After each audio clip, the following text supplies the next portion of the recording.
Welcome to installment 4 of Invitational Insight. I realized I didn't finish talking about what I wanted to talk about last week. In fact, I don't think I talked about it at all. So we're going to dive in to the real intention that was behind episode 3 here in episode 4. Stay tuned.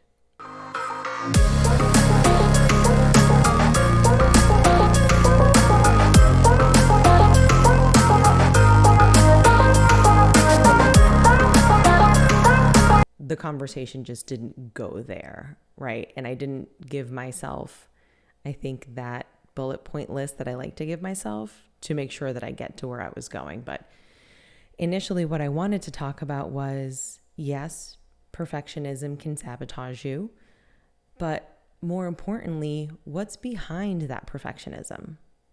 What is that pressure to be perfect?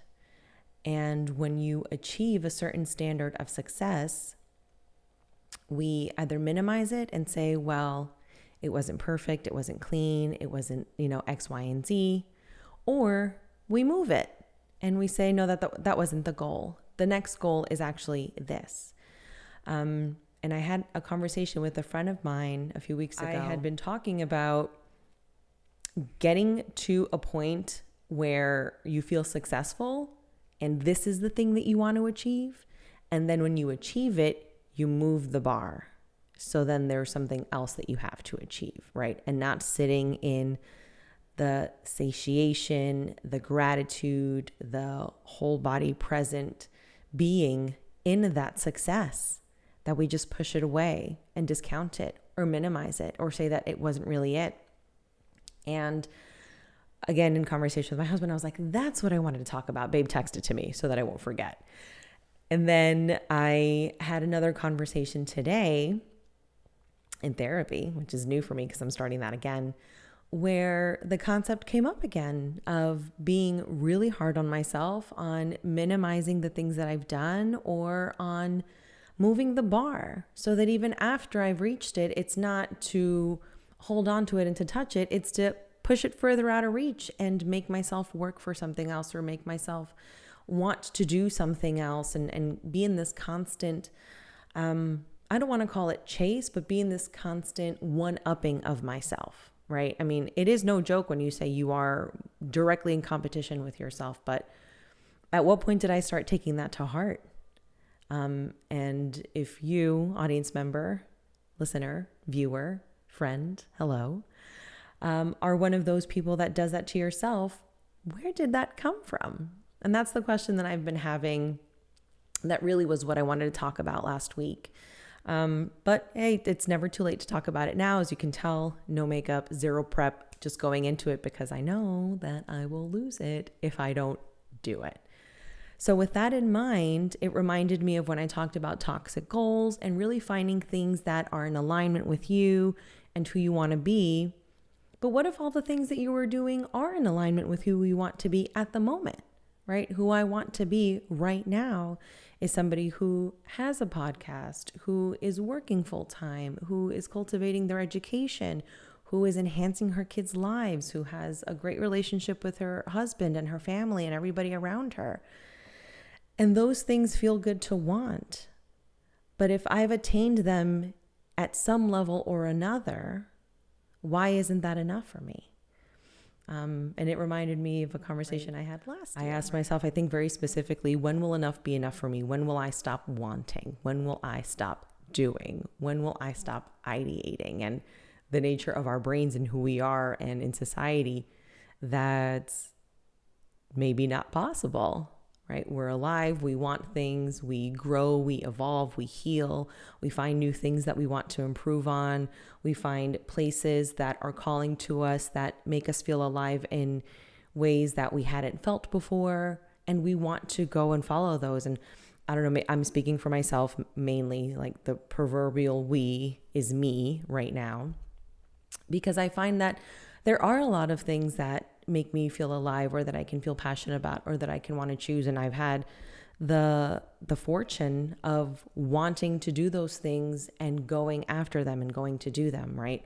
When it was years ago that I wanted to pursue teaching, and I pursued teaching, as a teaching assistant, then as a special education teacher, then as an English teacher, then as a quasi administrator, as an ESE coordinator. And then after that, it's like, okay, well, now I want to do real estate, and I'm going after real estate, which had been like my first job as a receptionist years ago, and following that and seeing where it's led me. And now I'm at a point in my professional career where there's something else on the precipice that feels like it's new, but really has been at the heart of all the things that I've done before. Working with people, training, writing procedure documentation, management of projects of some sort. And I've been very lucky to go after those things. But I feel like I'm also getting, I don't want to say tired, but I feel old in all the things that I've been able to do and all the things that I've been able to go after. And so the question continually comes up, why do I keep pushing my goals out? Why am I pushing my goals away? Why am I not in celebration of where I am, which is where I wanted to be a year ago, 2 years ago? I didn't imagine being 5 years ago. And to have the reality that I'm in right now, to be grateful of the reality that I'm in right now, but to not feel like I can fully be present in it because now my eye is on the future again. I've eyed something that I want to do. It really gave me pause today. And it gave me pause in the conversations that I referenced before, where now I want to share with you. I want to know if anybody else is like this, if anybody else feels this way, that it's not necessarily that things aren't enough. It's not necessarily that we're chasing things outside of ourselves. Maybe we know that time is so short in what we do in life. So we just want to go after everything. And that's not bad, maybe. But I think when you reflect and you have conversations like this, then you start to wonder, am I going after those things because it's the next logical, well, that's what makes sense, that's what we're going to do? Or if I'm going after those things because once I've achieved A, B becomes visible, where I wouldn't have had that had I not worked towards what I have right now. So I'm kind of sitting in both. I worked that out with you guys on camera, which is fantastic. But really, I think it's a great conversation to have, if not only with yourself, with those people around you. And again, I know also I have to take into consideration, this share slides, being neurodivergent, having ADHD, attributes to that attention regulation portion, where when you find something, you're all in and then you're done. And then you move on to the next thing. And then you find something else and you're all in. And then you're done and you move on to the next thing. And growing up, I felt that was dangerous, right? Because then people would think that you're flighty, that you don't have commitments, that you change your mind too much, that you're too flaky. And what I've come to find is that all the things that I've experienced have led to either something that I needed in the future or to help me to attain another goal. And I get that. And I also like to check myself, is this shiny object syndrome? Is this a hobby that I could probably just dabble in and not necessarily have to jump all in? And there have been things that I'm like, you know what, that was like shiny thing. And I don't feel bad about letting it go. And I've gotten better at that as well, because I would harshly judge myself for walking away from commitments or things that at the moment felt like the best idea ever. Right. I think I referenced it last episode, like Michael from The Office. This is like an idea that I've wanted forever since lunch. That's how a lot of the things that I've done feels. Like it's an idea that I just had 5 minutes ago, but I want it so badly. And then also in that conversation, asking myself, where am I holding myself to too high of a standard? Where am I pressurizing myself to achieve this in this certain way? And where am I not allowing for things to cultivate the way that they should? And The conversation in particular today at therapy was regarding my parenting, where I'm holding myself to a really high standard and I'm pressurizing myself to being the best. And I don't mean like the best for all kids, for my kids. And it was one of the breakthroughs that I had this year where that's self-pressurization. And that is a fight with control I thought I had subsided, and wanting to control their experience and wanting to control their journey and control that they're never harmed or never put in any situation that is traumatic, never having them have to struggle in the way that I had struggled. And I can't control that. And I can only control what I do. But it was a come to Jesus moment for me, because in that moment, I've noticed that I am holding myself to a high standard in everything else that I do. And I almost didn't think that parenting would be like the flashlight showing me that that's where I'm still having this bout of anxiety and control, but it is. And then it led me to look at all the other things in my life where like I have it, it's great. And I'm like, nope, I need something more. Let me just push it out a little bit more. Let me work towards the next thing so that this just becomes like an entire comprehensive, holistic level of huge achievement. And I think that especially with social media and especially with entrepreneurial circles and especially in real estate, the competition with yourself is promoted, but you're also looking at the other people and what their internal struggles are and what their achievements are. So you're competing against yourself and also bringing in an outside evaluator to make sure that your inner competition in some way pushes you to exceed the competition of somebody outside of you. And it is layered, let me tell you. So having all of that kind of come up, I remembered, I didn't talk about that last week. So not only is the perfectionism stopping you from doing what you want to do, but also the pressure of holding yourself to an incredibly high standard where like if it's not just this, it has to be this and this and this and this. And even being taught as a mom and as a woman, like, well, you're a mom and also a nurse and also a teacher and also a this and and. And then no wonder why I want to do all the things that I want to do, right? Like I was kind of being prepared to multitasking, and I never thought I'd say this, but man, thank God for this ADHD, because I'm able to switch gears without even batting an eye as to like the thing that I'm walking away from. And having like your head on a swivel helps in that attention to detail, in that being able to hear conversations across the room, in talking to somebody here, but looking at your kid over there and not missing a beat here, but also that kid, right? So being able to do that, I think, has helped me cope with life. I think is the best thing. We're all just coping with life, right? Surviving, thriving, coping. We can all agree coping is what we're doing, I think, baseline. And I wanted to share that with you guys. And I wanted to get your insights on, and if I say guys, it's not a gender thing. I'm from New York originally. It's everybody's guys, right? Girls, guys, women, guys, yes, guys, all of you.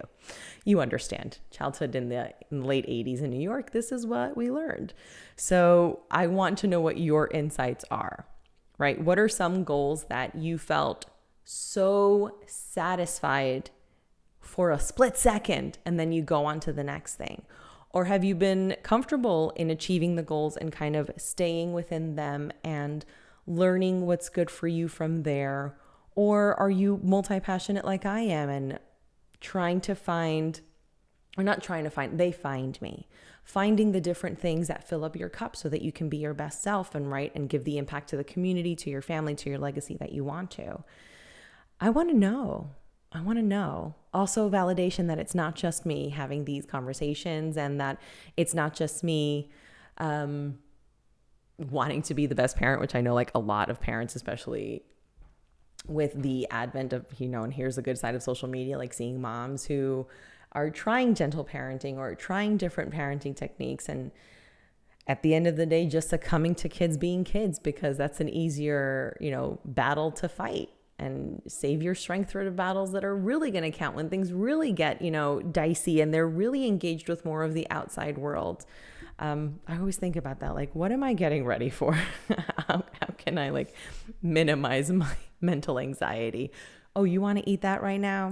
At least you're eating something, right? Just having those conversations with ourselves too. And on that note, even getting more comfortable with my kids either getting upset in public or having tantrums in public, because they're kids, they're going to do it. And they have manners and they have routines, but there are those days where they're sick or tired or getting sick or whatever the case is, where they have to act out to get that need met. So giving them grace so that I can give myself grace that, no, I'm actually not the worst mom. What even is the worst mom these days? What is the best mom these days, right? And I think that that's probably at the heart of this conversation is, what is that success? What is that goal?